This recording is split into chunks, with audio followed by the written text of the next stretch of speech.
Também do São Paulo, Evangelos Marinax e Tricolor cada vez mais perto de um acerto. Mas a CBF, logo em seguida, né, Danilo, você que trouxe essa informação, ela alterou a estreia do Palmeiras e do Corinthians e do São Paulo no Brasileirão, para poder acomodar a final do Paulista. O jogo, fazer o seu jogo, São Paulo e Alianza Lima, é o segundo jogo, a estreia do São Paulo no Morumbi, ser na quinta-feira, dia 10 de abril. Por quê? Porque antes tem show do Stray Kids, que não é exatamente o Metallica, é uma banda de K-pop, e aí para tirar o palco, não sei o que tal, pelo menos o São Paulo conseguiu isso. E outra coisa também, a CBF, logo em seguida, né, Danilo, você que trouxe essa informação, ela alterou a estreia do Palmeiras e do Corinthians e do São Paulo no Brasileirão, para poder acomodar a final do Paulista. O jogo do São Paulo vai para sábado, a gente daqui a pouco pode até colocar na tela aí como ficaram os jogos.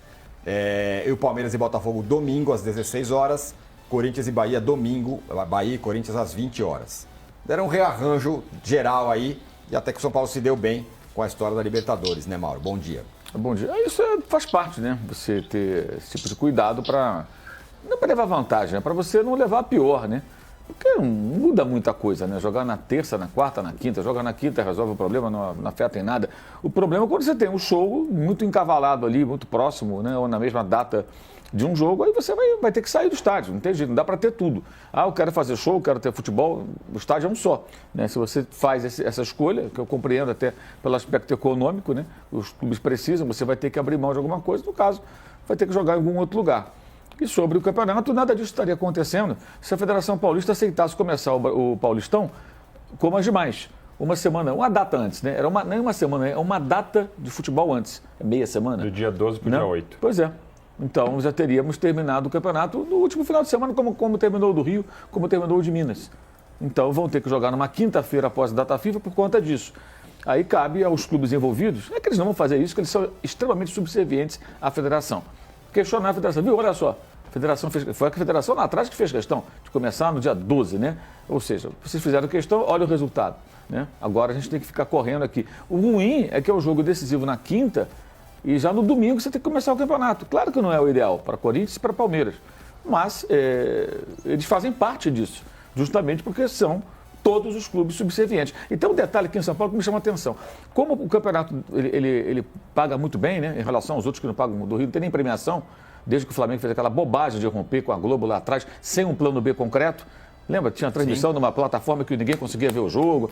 Foi uma lambança na época do Landim e o atual presidente fazia parte do petit comitê ali que mandava em tudo ali. O BAP, ele era em parte integrante. E será que ele não foi ouvido? Ele mesmo fala, só o homem que eu vim do mercado de mídia. Será que o Landim não o ouviu antes de tomar a decisão? Será? Então, essa é uma outra história. Mas existe essa subserviência e às vezes as pessoas falam do Campeonato Paulista, que paga não sei quantos milhões, como se fosse mérito da federação. Ele paga milhões porque é o principal mercado do país, onde tem mais dinheiro, onde tem o Corinthians, onde tem o Santos, agora com o Neymar, onde tem o Palmeiras, onde tem o São Paulo. Tem esses quatro, é por isso. Só por isso.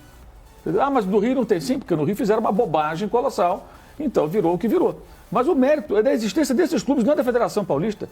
Eu quero ver a Federação Paulista se mudar para um outro estado, né, digamos de menor peso, com times não tão significativos, e conseguir construir um campeonato tão rentável. Não vai conseguir, não vai. Então o mérito é dos clubes.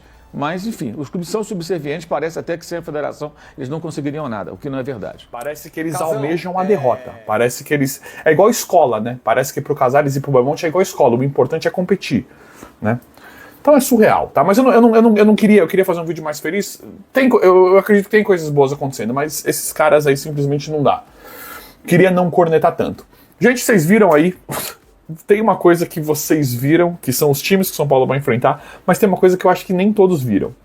São Paulo vai enfrentar Tajeres, Alianza Lima e o Libertad. Gente, é o seguinte, São Paulo tem obrigação de passar. Tidico, o Libertadores tal, eu sei. São todos os jogos finais da Libertadores, eu concordo e eu sei. Só que o São Paulo tem obrigação, gente. Comparado a camisa, valor de elenco, estrutura, clube, tudo. São Paulo precisa passar da fase de grupo. Precisa passar da fase de grupos. Porque seria mais um vexame o São Paulo não se classificar. Mas eu tenho muita fé que vai classificar. Só que, por mais difícil que seja a Libertadores, não é aceitável para um time do tamanho, da grandeza do São Paulo e que faz os investimentos que o São Paulo faz e que contrata os jogadores que contrata e que tem o elenco que tem, não passar desses times.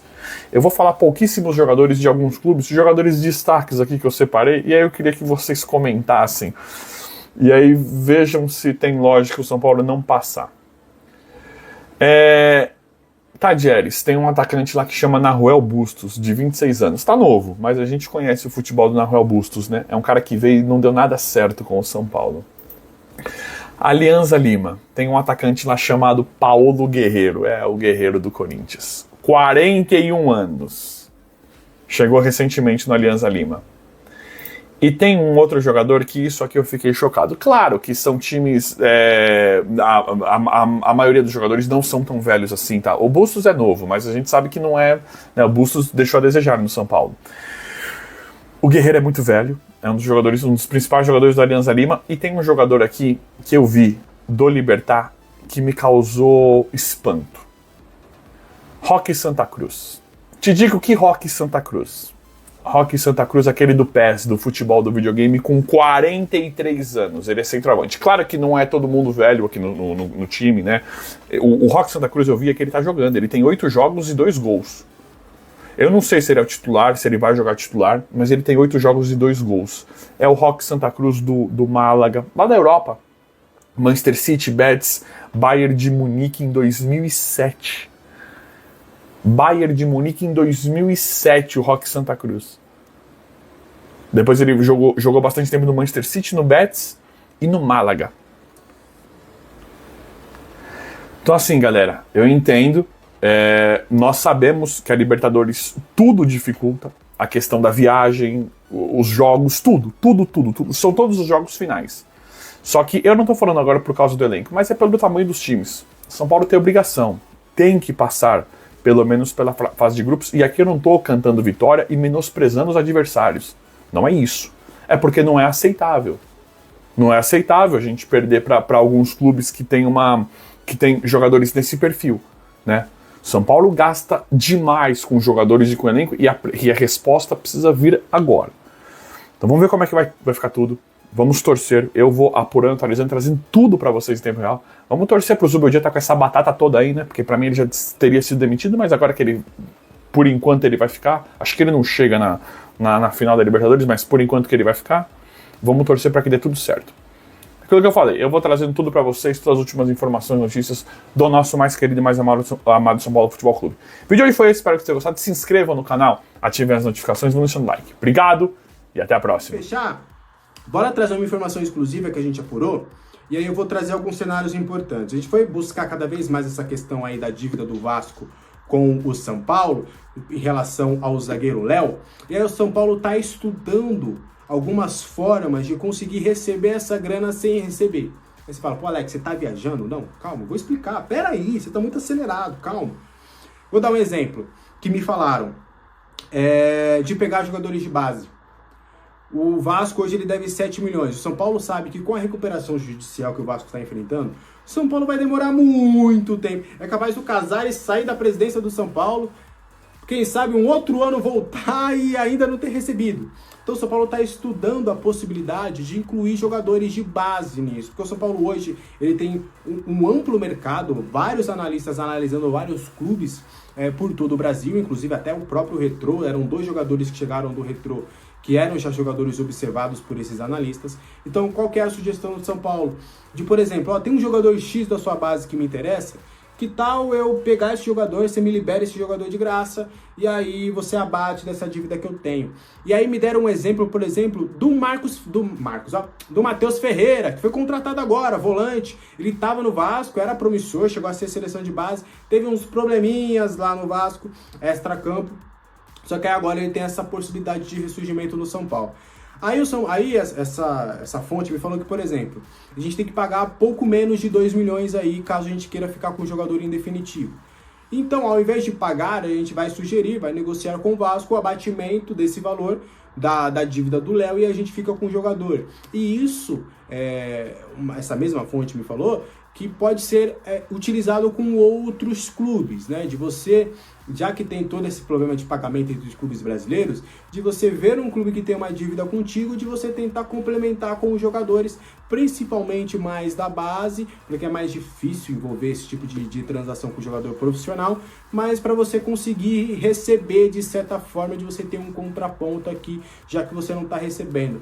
Então é uma oportunidade aí que o São Paulo está vendo, que pode ser aí bem promissor para receber aí as quantias que deve de outros clubes brasileiros. Combinado? Esse foi o vídeo de hoje, espero que você tenha gostado. Estou muito feliz. Agora vai um momento de desabafo aqui. Vocês me permitem? Me permitem? Estou muito feliz aqui com o momento do canal que a gente está vivendo. A gente está crescendo cada vez mais. O pessoal dos membros está ajudando bastante.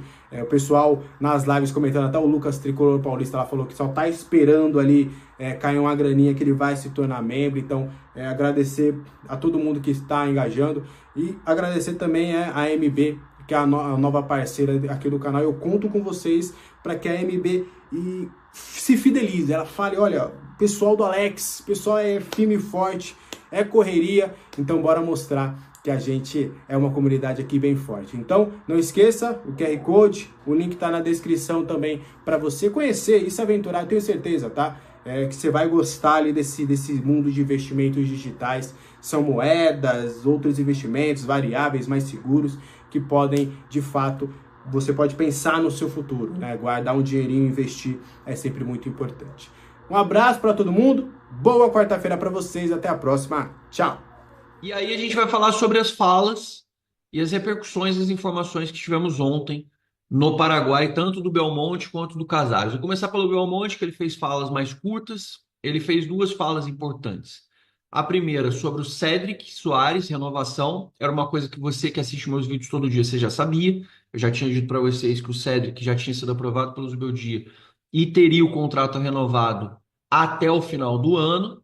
E aí com perspectiva de renovação, caso ele atinja uma certa meta para o próximo ano. Tá? Esse é o Cédric Soares, já tinha dito aqui para vocês que ele tinha sido aprovado. Continuando, o Belmonte falou sobre os jovens de categoria de base, outro questionamento que foi feito para ele sobre e o aproveitamento dos meninos de Cotia, os meninos que subiram. O Belmonte chamou o seguinte: fazemos reuniões contínuas e, na nossa visão, os meninos serão importantes ao longo da época. Eles hoje são considerados, a maioria deles, como terceiras opções. Por exemplo, ele citou até o exemplo do Mike. Temos o Cédric, temos o Igor Vinícius e o Mike entra na terceira opção da lateral esquerda. O que eu não concordo, posso até concordar no caso do Mike. O que eu não concordo, por exemplo, é o Lucas Ferreira ser a opção atrás, por exemplo, do Eric. A gente já vem falando isso faz um tempo. O que eu não concordo, por exemplo, é o Matheus Alves. Ele fica muito sem opção. O Rian Francisco, ok, temos o Caleri, temos o André Silva e temos o Rian, mas é possível que a gente comece a pensar a cabeça diferente, outras alternativas para dar mais espaço. Sim, o campeonato vai ser longo, a gente vai precisar de todos eles, mas eu acho, por exemplo, que Matheus Alves junto com o Oscar em jogos com adversários muito recuados pode fazer uma diferença. Então são essas pequenas questões aí que a gente aborda, que a gente fala sobre esses assuntos, lembrando que o Alan Barcelos, em entrevista com a gente, falou que o Mike pode fazer volante também. Então, fiquemos de olho, porque a gente acha, não temos opção, não temos volante, meu Deus, perdemos o Maia, mas a gente tem jogadores e opções, como a gente já falou. Tem Marcos Antônio, tem Bobadilha, tem o Alisson. Aí tem o Luiz Gustavo, que agora já está recuperado, a gente tem o Negruti. Além deles, a gente tem o Juan Tressoldi, que já jogou no Grêmio como primeiro volante. Você tem o Wendel, que já jogou na Alemanha como volante. Você tem opções de jogadores que podem fazer um quebra-galho ali de alguma forma. Você pode acabar transformando. E o próprio Mike é uma opção, porque já foi nas categorias de base utilizado nessa função. Até o Alan falou que ele, na visão dele, o Mike renderia super bem fazendo esse posicionamento. Tá? Isso foram as falas do Belmonte. Vamos às falas do Júlio Casares. Júlio Casares falou essencialmente: boicote ao Campeonato Paulista. Ainda o São Paulo não recebeu uma resposta sobre o ofício enviado à Federação Paulista de Futebol, ou seja, o tom ainda está alto, porque o Reinaldo Caramba simplesmente cagou para que tudo que aconteceu, se omitiu, como sempre, mas isso também, como eu já falei para vocês, é culpa do próprio São Paulo, que sempre vira e mexe, está lá todo feliz da vida, postando foto, fazendo postagem, comemorando coisas, sempre meio não é submisso, mas muito parceirinho, muito amiguinho da Federação Paulista de Futebol. E aí você viu lá o São Paulo sempre em segundo plano com relação ao Palmeiras, e o Palmeiras esse que vocês viram, só ganhou aí do São Paulo, passou na Bacia das Almas com 1-0, não criou porcaria nenhuma.